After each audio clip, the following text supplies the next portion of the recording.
بعد مرور سنة ونصف تقريبا على تعيين هذه الحكومة وبداية عملها، أن ما زال هناك فضاء ضبابي في التواصل السياسي لهذه الحكومة حول عملها وحول تجاوبها مع رهانات التي يعيشها الآن المواطن المغربي على كافة الأصعدة والمجالات، منها السياسي والاقتصادي والاجتماعي والثقافي والتربوي.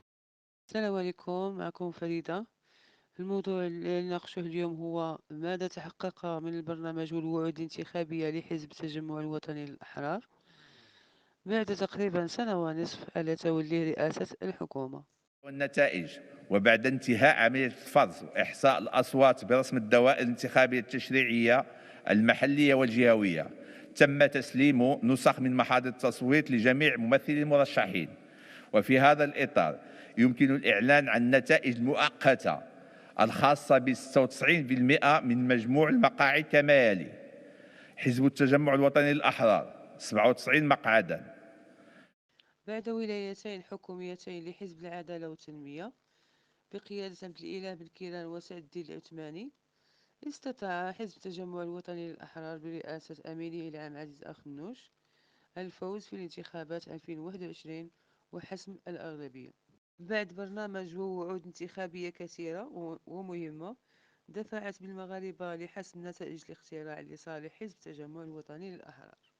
فما هي الوعود وماذا تحقق منها لحدود الساعة بعد سنة ونصف تقريبا من ولاية حكومة أخنوش؟ فيما يخص وعود حزب التجمع الوطني للأحرار يمكن تلخيصه في 5 دعامات أساسية، وهي الحماية الاجتماعية، الصحة، التشغيل والتعليم والإدارة. وفيما يخص الحماية الاجتماعية وتوسيع نطاقها وتفعيلها، فإن حزب التجمع الوطني للأحرار وعد بتوفير الدخل الأدنى لكبار السن وسماه بمدخول الكرامة، وكيتمثل في ضمان 1000 درهم كدخل شهري والتأمين الصحي المجاني على المرض لفائدة المعوزين والبالغين 65 سنة فما فوق. هم مما وعدوا به من الزيادات. أين هو مدخول الكرامة الذي وعدوا به المسنين فوق 65 سنة أنهم يعطيهم 1000 درهم؟ ها نحن في الفصل الرابع كما هو في البرنامج ولم يتلقى هؤلاء أي سنتيم أي درهم.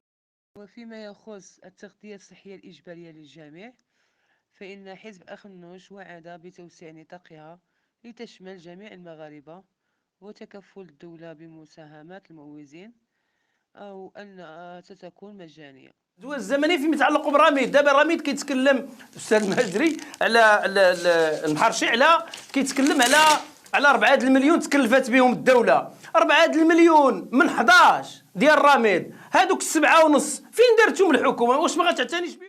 وفيما يخص دعم الأسر ومنح إعانة عائلية عن كل طفل بقيمة 300 درهم شهريا في حدود 3 أطفال من أجل تشجيع التمدرس، وكذلك منحة عن الولادة قيمتها 2000 درهم ابتداء من سنة 2022. الأصل هو أنه هناك إكراهات اقتصادية واجتماعية تثقل كاهل المواطن وخاصة القدرة الشرائية، فإذا الحاجة إلى توضيح. هذه حكومة تسمى حكومة كفاءات. وفيما يخص القطاع الصحي، فإن حزب أخنوش التجمع الوطني للأحرار وعد المغاربة برعاية صحية جيدة تصون كرامة المواطن، وذلك بإحداث نظام التكافل المباشر من أجل تقليص نفقات العلاج التي سيتحملها المرضى، وتفعيل طب الأسرة والفحوصات المجانية الإجبارية لتتبع الحمل والمواليد الجدد. كما ركز أيضا على تعزيز الإمكانيات المادية للصحة العمومية والرفع من عدد الأطباء ومهن القطاع وتحسين أوضاعهم. كنقول لك غادي نعملوا 8 المليار ديال الاستثمارات بلا المستشفى ديال الرباط سي اش يو 8 المليار في سنتين ديال الاستثمارات اللي زايده، يعني اللي زايده على الحساب. هادشي راه عمره ما كان، يعني الا كنتوا في يعني المجالس يعني السابقه وكانت عندكم تجربه غادي تشوفوا بان هادشي راه عمره ما كان، بان كاين هاد لا فولونتي ديال لا ميزا نيفو ديال لي سونت ديسبونسير ديال لي زوبيتو بروفانسيو ريجيونaux جهويين، وكذلك لا كونستركسيون ديال السي اش يو ولي زيكيبمون والماتيريال. يبقى لنا الموارد البشريه هو اهم تحدي. وفيما يخص التشغيل، فإن الحزب وعد المغاربة بتوفير 1,000,000 منصب شغل لتخفيف أزمة البطالة وبرامج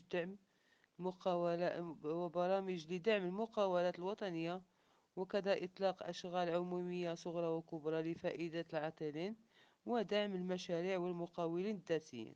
لقد قام جلالة الملك برصاصة الرحمة على هذه الحكومة حين في الخطاب الأخير حين تكلم عن 500 منصب شغل و550 مليار ديال الدرهم فإذا في الجانب ديال التشغيل أين هم من إخراج 1,000,000 أسرة من الفقر والهشاشة؟ يديك السي أخلوش إلا ما خلي الشباب يشد بلاصتك راك ما درتي لنا حتى شي حاجة. البرنامج ديال الحكومة عندها برنامج فرصة هادو كيعاونوا المقاولات عرفتي شحال من عاونوا 1000 واحد في الدفعة الأولى في أوراش هذا أرقام هما اللي أتوا بها في أوراش اللي هو واحد نوع من التشغيل غير قار ديال 3 أشهر، عوض أن يشغلوا خلال سنتين 250,000 شغلوا خلال هذه السنة 80,000 فقط، 80,000 بكل الإشكالات اللي فيها وغياب الحكامة إلى غير ذلك.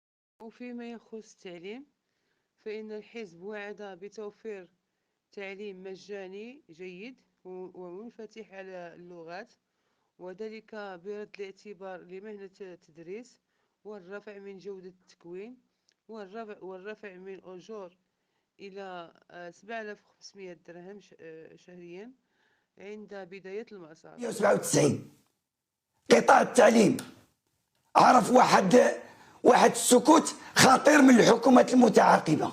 الآن مع الحكومة الحالية تمت زيادة في الأجور ديال